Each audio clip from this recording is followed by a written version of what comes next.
Students, कैसे हो आप सब। आई होप सो तुम लोग सब फाइन रहोगे। मैं बता दूं, मैं भी यहाँ पे फाइन हूँ। तो आज के सेशन में मिल रहे हैं आपके सोशल हेल्थ का थर्ड पार्ट कवर करने के लिए।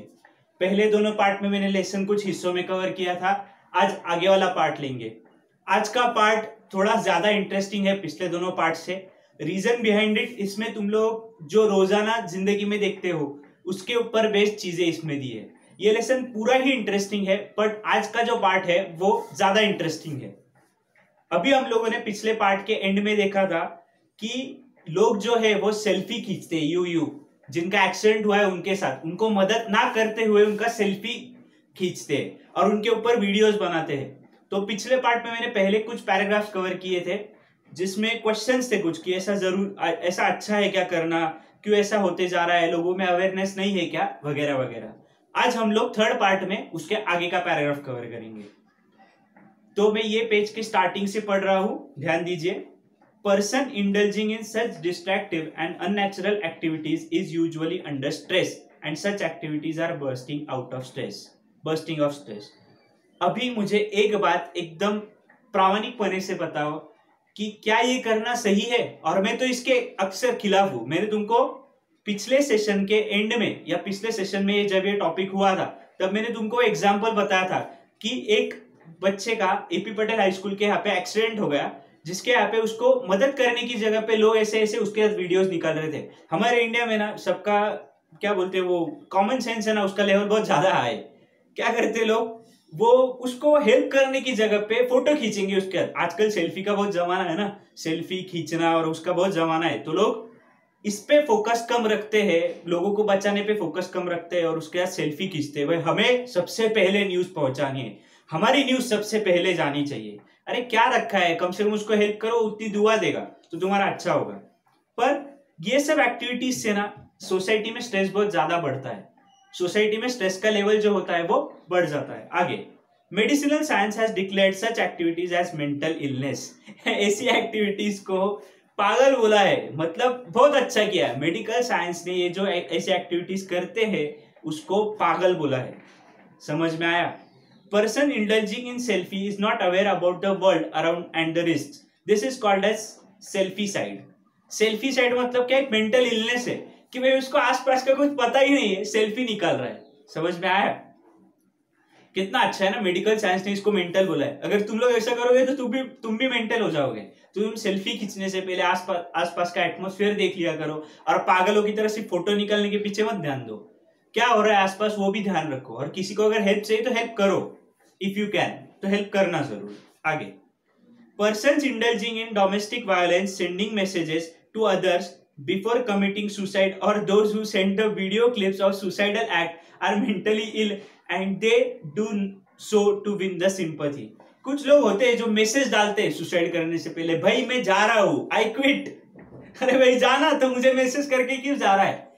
तो ऐसे कुछ लोग होते हैं जो डोमेस्टिक वायलेंस फैलाते हैं या फिर जो ऐसे मैसेज सेंड करते हैं सुसाइड से पहले, उसकी वीडियोस निकालते हैं, वो दूसरों से सिंपैथी मिलाना चाहते हैं।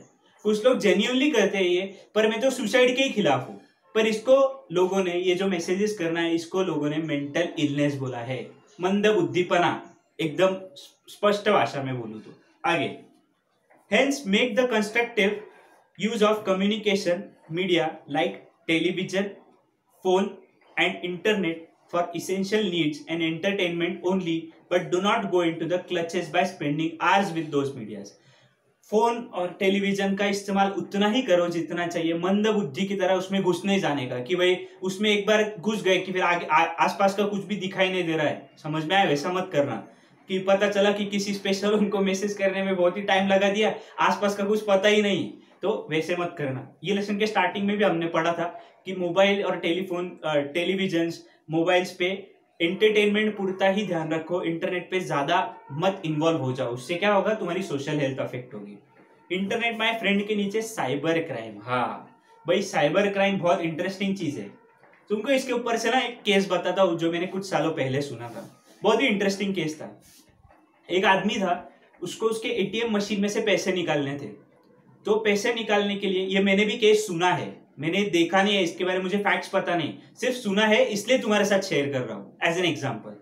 तो वो बंदे को एटीएम में से पैसे निकालने थे, तो एटीएम में से पैसे निकालने के लिए उसने उसकी वाइफ को पासवर्ड दिया और उसकी वाइफ को बोला जा तू पैसे निकाल।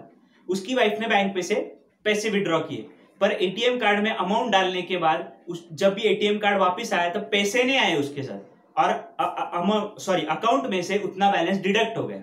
अभी वो लोग गए बैंक के पास, सीसीटीवी कैमरा वगैरह देखो, तुम लोग सब देखो, हमने पैसे निकाले ही नहीं तो हमारा बैलेंस कैसे डिडक्ट हुआ।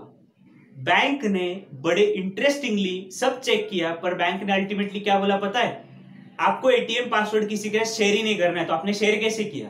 किसी के भी साथ शेयर नहीं करना, तो आपने वाइफ के साथ कैसे शेयर किया?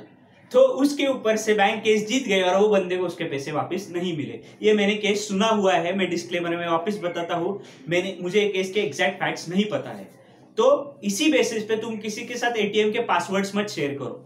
बहुत सारे मैसेजेस भी ऐसे आते हैं कि you will win 1 crore rupees if you message this, फिर वो तुम धीरे धीरे तुम्हारे सब इन्फॉर्मेशन तुम्हारी कलेक्ट कर लेते हैं और तुमको पता चलता 1 करोड़ तो छोड़ो, मेरे खाते के 5,000 रुपए थे वो भी लेके गया। तो ऐसे मत किया करो, ध्यान देके सब चीजों को रिप्लाई किया करो। तो इसी को साइबर क्राइम बोलते हैं। ऑनलाइन क्राइम्स करना, हैकिंग वगैरह करना, उसको साइबर क्राइम बोलते हैं। हैकर्स, इथिकल हैकर्स भी होते हैं जो बैंक को और सब चीजों को हेल्प करते हैं हैकर्स को ढूंढ के निकालने का और सिस्टम कितनी वीक है ये देखने के लिए। इथिकल हैकिंग का स्पेशल कोर्स भी है। इसके बारे में और इंफॉर्मेशन चाहिए होगी तो इंटरनेट पे गूगल बाबा ढूंढ लेना, पर अभी के लिए इतना ही। आगे साइबर क्राइम में उन्होंने कुछ क्वेश्चंस पूछे हैं। साइबर क्राइम क्या होता है क्लियर हो गया? वापस एक बार बोलता हूँ, साइबर क्राइम मतलब इंटरनेट या टेक्नोलॉजी के थ्रू कोई क्राइम करना, उसको साइबर क्राइम बोलते हैं। इसके लिए एक स्पेशल एक्ट भी बनाया है जो 2002 में शायद रिलीज हुआ है, 2000 में रिलीज हुआ था, इंफॉर्मेशन टेक्नोलॉजी एक्ट 2000, और उसके तहत कुछ रूल्स भी बनाए। ये तुम्हारे नॉलेज के लिए बता रहा हूँ। आगे साइबर क्राइम पे क्वेश्चंस क्या पूछे, क्वेश्चंस ध्यान से सुनना, कोई भी कंसेप्चुअल आ सकता है इसके ऊपर क्वेश्चन।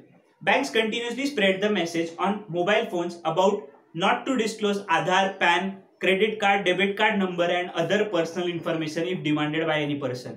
कोई भी पर्सन एरा गैरा तुमसे तुम्हारी इंफॉर्मेशन मांगेगा बैंक रिलेटेड तो उसको मत देना। पता चला, हाँ, और एक बहुत इंटरेस्टिंग फ्रॉड है। पहले तो ये स्टेटमेंट कंप्लीट करता हूँ। पता चला तुमने उसको सब वो इंफॉर्मेशन दे दी और बदले में उसने तुमसे क्या लिया, वो पैसे ले लिए। समझ में आया? तो एक इंटरेस्टिंग केस बताता हूँ। ये भी केस मैंने सुना हुआ है, इसके फैक्ट्स एग्जैक्ट नहीं पता। तो ये केस ऐसा था कि एक बार एक बैंक के सभी अकाउंट होल्डर्स जो थे एक पर्टिकुलर ब्रांच के, वो सभी अकाउंट होल्डर्स के अकाउंट में से 1-1 रुपया विड्रॉ हो गया। 1-1 रुपए से बैलेंस कम हो गया। अभी 1 रुपया तुम सोचोगे कि बैंक ने चार्जेस लगाए, 1 रुपया कौन पूछने जाएगा। ऐसे अकाउंट होल्डर्स लैक्स में थे वो ब्रांच के, लाख अकाउंट होल्डर, सबका 1-1 रुपया, मतलब कम से कम 1 लाख रहेंगे। 1 लाख अकाउंट होल्डर, सबका 1-1 रुपया, मतलब लाख रुपए तो लेके गया वो। ये फ्रॉड का आगे इन्वेस्टिगेशन भी हुआ, ऐसे मैंने सुना था। फिर वो फ्रॉड जिसने किया उसको पकड़ा भी, मैंने सुना था। वापस बता रहा हूं, मैं फैक्ट्स के बेसिस पे बता रहा हूं जो मैंने सुना है, एक्चुअल फैक्ट्स नहीं है मेरे पास। आगे, do not disclose your pin to anyone while withdrawing cash from ATM machine और परचेजिंग थ्रू कार्ड पेमेंट।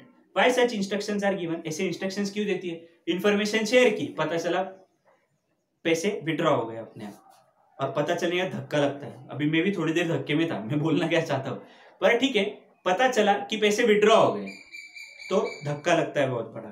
तो इसलिए एटीएम का पिन भी किसी के साथ शेयर मत करो, किसी के साथ कार्ड की भी कोई इंफॉर्मेशन शेयर मत करो। जब भी तुम्हारे मोबाइल पे ओटीपी भी आता है ना बैंकिंग ट्रांजेक्शन का, तो उधर स्ट्रिक्टली इंस्ट्रक्शंस होते हैं कि किसी के साथ मत ये शेयर करो। आगे, consumers are deceived by showing superior items on websites but actually selling the items of either inferior quality or impaired ones। अभी ना इंडिया में डिजिटल इंडिया करने का चल रहा है, मैं उसके खिलाफ बिल्कुल भी नहीं हूं, पर मुझे एक सवाल है, क्या तुम लोग जो ऑनलाइन प्रोडक्ट्स खरीद रहे हो उसके ऊपर तुमको पूरा भरोसा है? आज भी ऐसे किस्से हम सुन रहे हैं कि मोबाइल फोन मंगवाया था, मोबाइल फोन के डिब्बे में पत्थर आया, इतने 5,000 रुपए का पत्थर खरीदा हो, फिर वो पत्थर का क्या करने का, उसमें से गणपति की मूर्ति बनाने की और घर में से सजा के रखने की। पर 5,000 तो गए ना तुम्हारे। तो क्या है, बहुत बार ऐसा हुआ है कि कंज्यूमर्स को एक अलग क्वालिटी का गुड बोला है और एक अलग क्वालिटी का प्रोडक्ट बेच दिया है उन लोगों को। तो क्वालिटी में फर्क है, चिपका दिया बोलते ना अपन, तो चिपका दिया अलग प्रोडक्ट, ऐसा हुआ। तो इस वजह से डिजिटल इंडिया का जो प्रोजेक्ट है ना वो ड्रॉप डाउन हो रहा है, और डिजिटल इंडिया में लोगों को अब भी इतना कॉन्फिडेंस नहीं है कि हम जो मंगवा रहे हैं वही चीज हमको आएगी कि नहीं। बहुत बार अपन पास के शॉप से ही खरीद लेते, भले ऑनलाइन डिस्काउंट रहो, पर हम क्या सोचते, कि गलत आ गया तो कौन दिमाग मारी करेगा। हाँ, इसके लिए ये लोग रिप्लेसमेंट का चालू है इनका प्रोसीजर, पर रिप्लेसमेंट का जो प्रोसेस है वो भी बहुत स्लो है।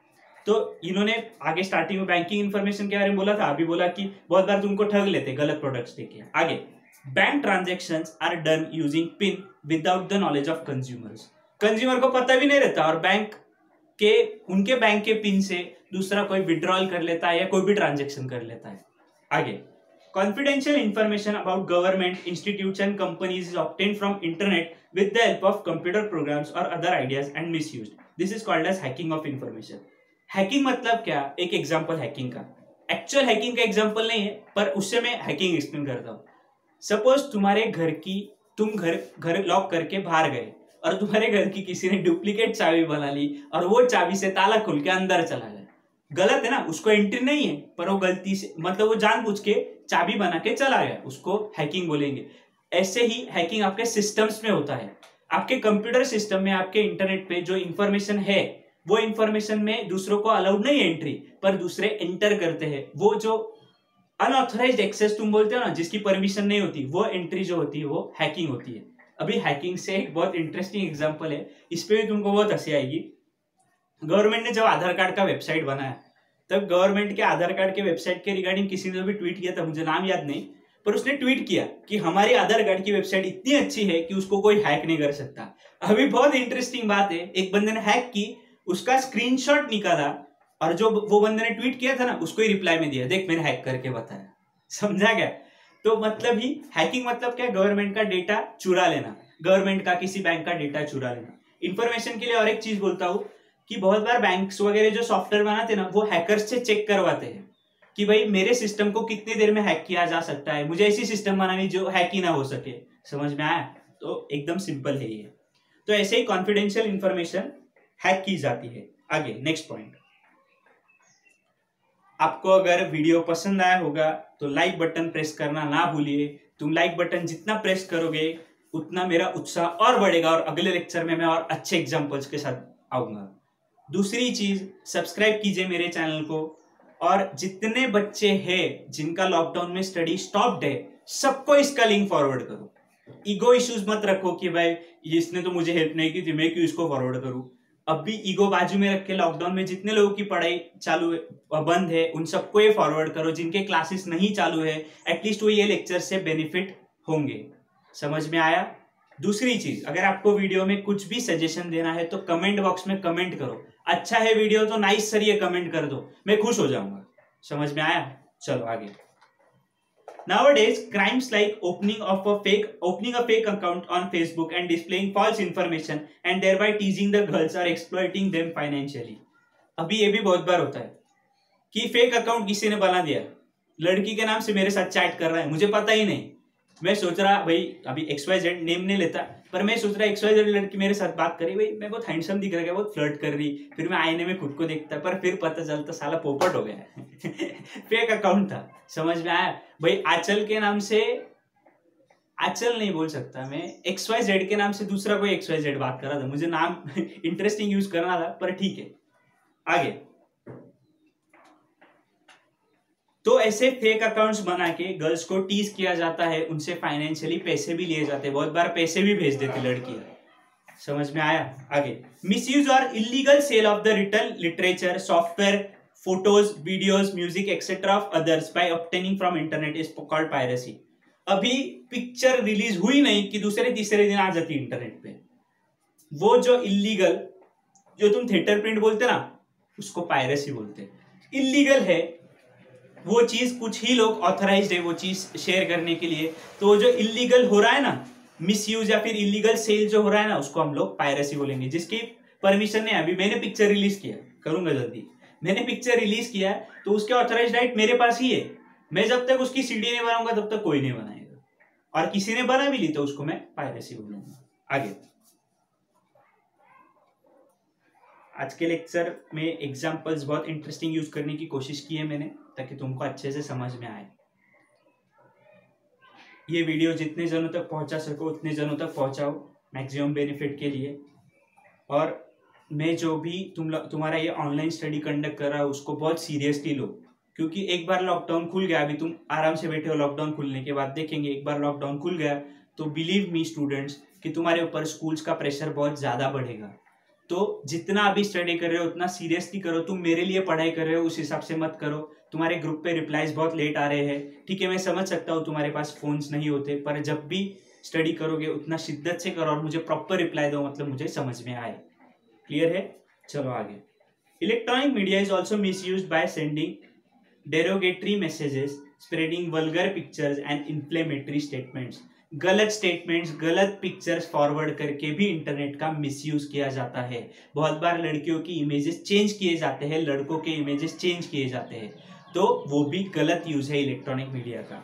Exchange of information through media like email, Facebook and WhatsApp occurs very fast. However, our personal information and phone numbers are automatically spread and thereby reaches the unwanted persons, which lead to malpractices like incoming of unnecessary messages. मैंने ना Facebook account बनाया। Facebook account बना के होशियारी गई कि मेरे number से फेसबुक अकाउंट बनाया।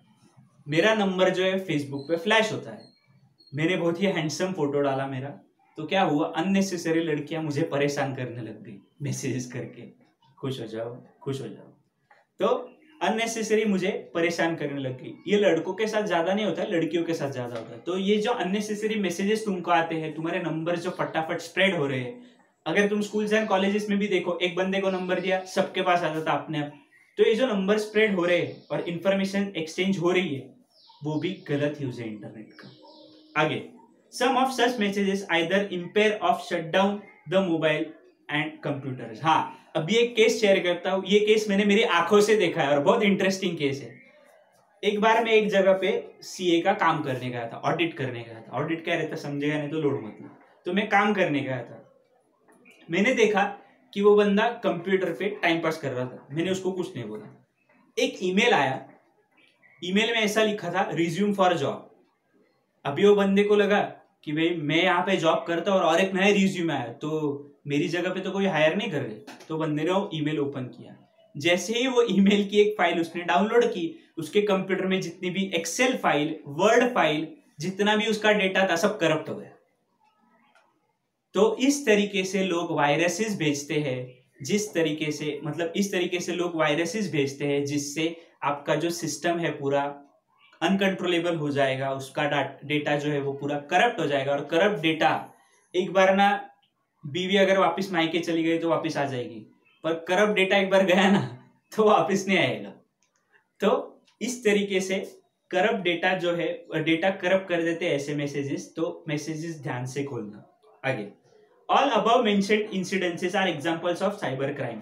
ये सब साइबर क्राइम के एग्जांपल्स है। Committing such crimes is also a mental illness. Later on, the criminal also has to face the mental stress.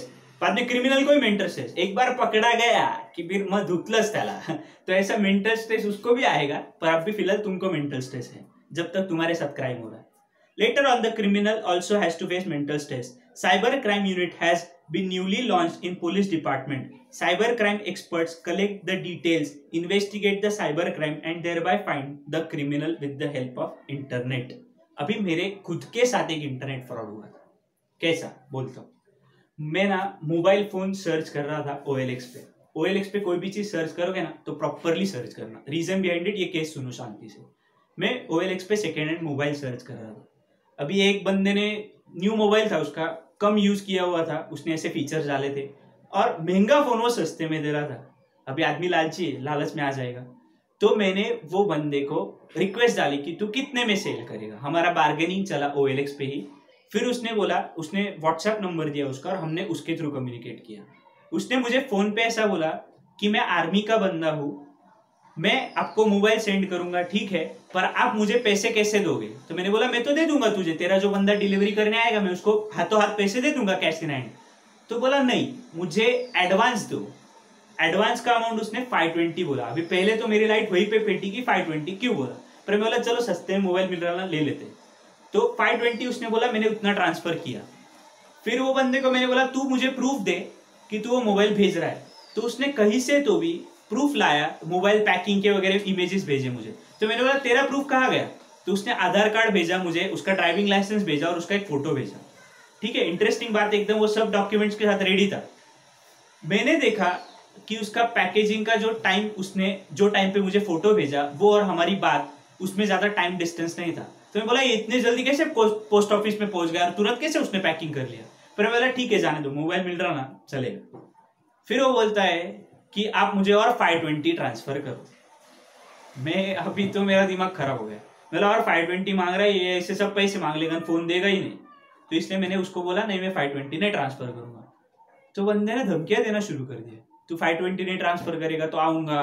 फिर वो बोलता कि उठा के पटक दूंगा। मैं बोला फोन में से कैसे आएगा। तो फाइनली फिर सर्च करने के बाद पता चला कि ये साइबर क्राइम था, और मैंने इसकी रिपोर्ट जो है वो पुलिस में दर्ज कर दी। पुलिस वाले को भी बताया, OLX वाले को भी फोन करके बोला, तो OLX वाले ने भी उसका अकाउंट जो है वो ब्लॉक कर दिया। और अभी रिसेंट में मैंने 3-4 दिन पहले न्यूज़पेपर में पढ़ा कि ऐसे बहुत सारे केसेस है। एक पूरा गांव है, वो पूरा गांव फौजी बन के सबको ठगता है OLX पे। तो कोई भी चीज सोच समझ के इंटरनेट से ले। डू यू नो में मैंने तुम लोग को IT एक्ट के बारे में जो बताया था ना, साइबर क्राइम के लिए एक रूल आया है, वो डू यू नो में है। तो डू यू नो में स्ट्रेस मैनेजमेंट बोल रहा हूँ, डू यू नो में साइबर क्राइम रिलेटेड ही है कि एक लॉ आया था IT एक्ट 2000, उसके बारे में इंफॉर्मेशन दी, तो वो रीडिंग नहीं करता। वो स्ट्रेस मैनेजमेंट का हम लोग नेक्स्ट इसमें कवर करेंगे। अभी के लिए ये वीडियो में इतना ही। स्ट्रेस मैनेजमेंट नेक्स्ट, नहीं स्ट्रेस मैनेजमेंट का चलो एक पैराग्राफ ले लेते हैं, है टाइम। अभी स्ट्रेस मैनेजमेंट मतलब क्या। अभी कंपटीशन बहुत बढ़ने की वजह से ना स्टूडेंट्स पे बहुत स्ट्रेस आ जाता है। नहीं चलो स्ट्रेस मैनेजमेंट ना नेक्स्ट लेक्चर में कवर करेंगे। थोड़ा क्या है, तुमको भी जरा सस्पेंस में छोड़ने दो, मतलब तुम भी जरा सस्पेंस से नेक्स्ट लेक्चर मैंने जैसे ही लिंक भेजी तुरंत ओपन करोगे। स्ट्रेस मैनेजमेंट क्या होता है मैं नेक्स्ट लेक्चर में कवर करूँगा। आज के लिए ये लेक्चर में इतना ही। वापस बोल रहा हूँ यार, वीडियो लाइक करो, हमारी चैनल सब्सक्राइब करो, मैक्सिमम जनों तक पहुंचाओ। तुमने सब्सक्राइब किए, सब्सक्राइबर नहीं बढ़ते ना, उत्साह थोड़ा सा ऐसा कम हो जाता है मेरा, तो मजाक कर रहा हूँ। पर सब्सक्राइबर्स बढ़ाओ जितने हो सके उतने। अपने सब फ्रेंड्स जो नीडी है सबको वीडियो शेयर करो, ताकि सब इसका बेनिफिट ले पाए। सबका रिव्यू भी मुझे बताओ, कोई सजेशन है तो मुझे बताओ। मेरे वीडियो पे कमेंट करो कैसा लगा वीडियो, नाइस सर कमेंट कर दो अच्छा लगा हो तो, नहीं तो जो भी सजेशन रहेगा वो बोलो। आज के सेशन में इतना ही। नेक्स्ट वीडियो अपने शेड्यूल के हिसाब से मैं परसों लॉन्च करूंगा। तब तक के लिए tata bye bye, stay home stay safe.